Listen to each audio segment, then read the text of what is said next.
जय हिंद। आप सभी का स्वागत है हमारे चैनल में। जो कि आप जानते हैं कि डेली हम आपके लिए 10 प्रश्न लाते हैं। बहुत ही ज़्यादा खास प्रश्न, महत्वपूर्ण हो जाता है वो प्रश्न, क्योंकि हम लोग डेली जो प्रश्न लाते हैं आपका नॉलेज भी बढ़ता है, उससे एग्जाम में आपको क्वालिफाई होने में मदद भी मिलती है। तो आज भी हम लोग 10 प्रश्न जीके जीएस का लाए हैं जो काफ़ी इंपॉर्टेंट होने वाला है।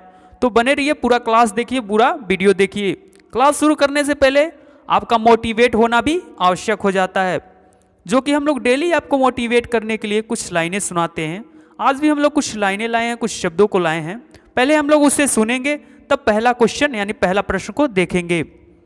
अभी कांच हूं तो चुभ रहा हूं, जिस दिन आईना बन जाऊंगा उस दिन पूरी दुनिया देखेगी।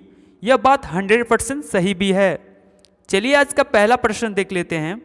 आज का पहला प्रश्न है, निम्नलिखित में से कौन सा कर प्रत्यक्ष कर है? ए विक्रय कर, बी उत्पाद कर, सी धन कर या डी मनोरंजन कर। इनमें से कौन सा राइट आंसर हो जाएगा, बताना है आपको। जिनको भी राइट आंसर पता होगा कमेंट बॉक्स में जरूर लिखिएगा। चलिए देख लेते हैं इसका सही उत्तर क्या निकल के आ रहा है। तो यहाँ पे पहला का राइट आंसर हो जाएगा सी, धन कर। धन कर प्रत्यक्ष कर है। तो ये काफी इंपॉर्टेंट क्वेश्चन था, आप जरूर इसे याद रखिएगा। चलिए आगे बढ़ते हैं और दूसरे नंबर का क्वेश्चन देख लेते हैं। अगला प्रश्न है, निम्नलिखित में से किस कर की वसूली केंद्रीय सरकार द्वारा नहीं की जाती? आपको बताना है कि कौन सी कर की वसूली केंद्रीय सरकार द्वारा नहीं की जाती है। आय कर, सीमा शुल्क, व्यवसायिक कर या उत्पादन शुल्क। चलिए देख लेते हैं इसका सही उत्तर क्या निकल के आ रहा है। तो इसका राइट आंसर हो जाएगा सी, व्यवसायिक कर। ठीक है, इसका राइट आंसर सी हो जाएगा। ये काफी इंपॉर्टेंट क्वेश्चन था आपके लिए, आपके एग्जाम के लिए। इसे आप जरूर याद रखिएगा, क्योंकि ये बार बार आपके एग्जाम में भी रिपीट होता है। चलिए आगे बढ़ते हैं और तीसरे नंबर का क्वेश्चन देख लेते हैं। अगला प्रश्न है, भारत सरकार का सबसे अधिक राजस्व अर्जित करने वाला एकमात्र स्रोत है। आपको बताना है इसका सही उत्तर क्या होगा। जिनको भी इसका सही उत्तर पता होगा कमेंट बॉक्स में जरूर लिखिएगा।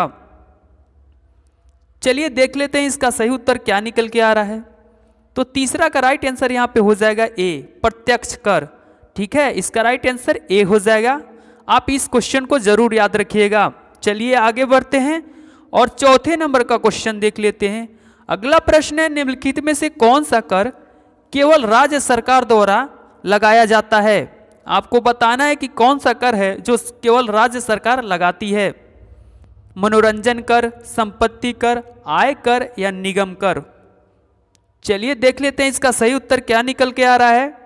तो इसका राइट आंसर हो जाएगा ए, मनोरंजन कर। इसका राइट आंसर ए हो जाएगा। ये काफी इंपॉर्टेंट क्वेश्चन भी आपके हो सकती है आपके लिए, इसे आप जरूर याद रखिएगा। चलिए आगे बढ़ते हैं और पांचवें नंबर का क्वेश्चन देख लेते हैं। पांचवें नंबर का प्रश्न है, निम्नलिखित में से कौन सितार के साथ संबंधित नहीं है? आपको बताना है इनमें से कौन सितार के साथ संबंधित नहीं है। जिनको भी राइट आंसर पता होगा कमेंट बॉक्स में जरूर लिखिएगा। लिखने से आपका नॉलेज भी बढ़ता है, आपकी याद रखने की क्षमता भी बढ़ती है। तो चलिए देख लेते हैं इसका राइट आंसर यानी सही उत्तर इसका क्या हो जाएगा। तो पांचवा का राइट आंसर यहाँ पे हो जाएगा सी, उस्ताद अलाउद्दीन। उस्ताद अलाउद्दीन इसका राइट आंसर हो जाएगा सी। ये भी काफ़ी इंपॉर्टेंट क्वेश्चन था आपके लिए। हालांकि हम लोग सभी क्वेश्चन इंपॉर्टेंट ही लाते हैं, तो आप जरूर इसे ध्यान से देखिएगा। चलिए आगे बढ़ते हैं। अगला प्रश्न है कि पंडित शिव कुमार शर्मा किसके प्रतिपादक हैं? आपको बताना है इसका सही उत्तर क्या हो जाएगा। जिनको भी राइट आंसर पता होगा वो कमेंट बॉक्स में जरूर लिखिएगा। चलिए देख लेते हैं इसका सही उत्तर क्या हो जाएगा। तो इस क्वेश्चन का राइट आंसर हो जाएगा बी, संतूर। संतूर के प्रतिपादक थे शिव कुमार शर्मा। ठीक है, चलिए आगे बढ़ते हैं और अगला क्वेश्चन देख लेते हैं।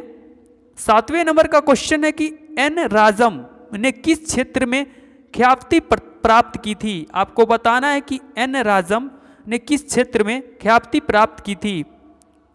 चलिए देख लेते हैं इसका सही उत्तर क्या निकल के आ रहा है। तो 7वें का राइट आंसर यहाँ पे हो जाएगा सी, वायलिन में। ठीक है, इसका राइट आंसर सी हो जाएगा। वायलिन में ख्याति प्राप्त की थी एन राजम। ये काफी इंपॉर्टेंट क्वेश्चन है, आप इसे जरूर याद रखिएगा। ये भी एग्जाम में बहुत बार पूछा जा चुका है। चलिए आगे बढ़ते हैं और 8वें नंबर का क्वेश्चन देख लेते हैं।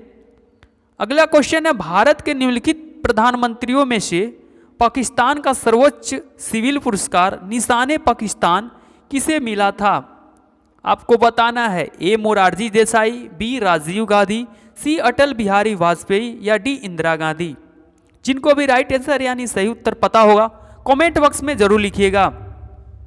चलिए देख लेते हैं कि 8वां नंबर का राइट आंसर यहाँ पे क्या हो जाएगा। तो इस क्वेश्चन का सही उत्तर हो जाएगा ए मोरारजी देसाई को। ठीक है, इसका राइट आंसर ए हो जाएगा। एक काफ़ी यानी मोस्ट इंपॉर्टेंट क्वेश्चन आपके लिए हो सकता है, इसे आप जरूर याद रखिएगा। चलिए आगे बढ़ते हैं और 9वें नंबर का क्वेश्चन देख लेते हैं। अगला प्रश्न है कि भारत का सबसे पहला परमाणु संयंत्र कहाँ स्थापित किया गया? आपको बताना है इसका सही उत्तर क्या हो जाएगा। जिनको भी राइट आंसर इसका पता होगा कमेंट बॉक्स में जरूर लिखिएगा। चलिए देख लेते हैं इसका सही उत्तर क्या निकल के आ रहा है। तो इसका राइट आंसर हो जाएगा बी तारापुर महाराष्ट्र। इसका राइट आंसर बी हो जाएगा।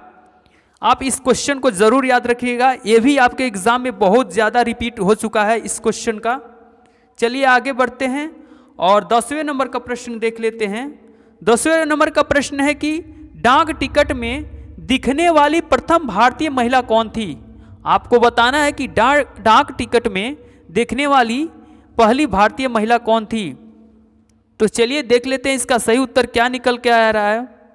तो इसका राइट आंसर हो जाएगा सी मीराबाई थी। मीराबाई डाक टिकट में दिखने वाली प्रथम भारतीय महिला थी। ठीक है, आप याद रखिएगा इस क्वेश्चन को, ये भी बहुत ज़्यादा एग्जाम में भी रिपीट होता है, यानी बहुत बार पूछा जा चुका है। तो आज का क्वेश्चन इतना ही था। अगले क्वेश्चन में फिर मिलेंगे, अगले क्लास में फिर मिलेंगे। तब तक के लिए जय हिंद, जय भारत।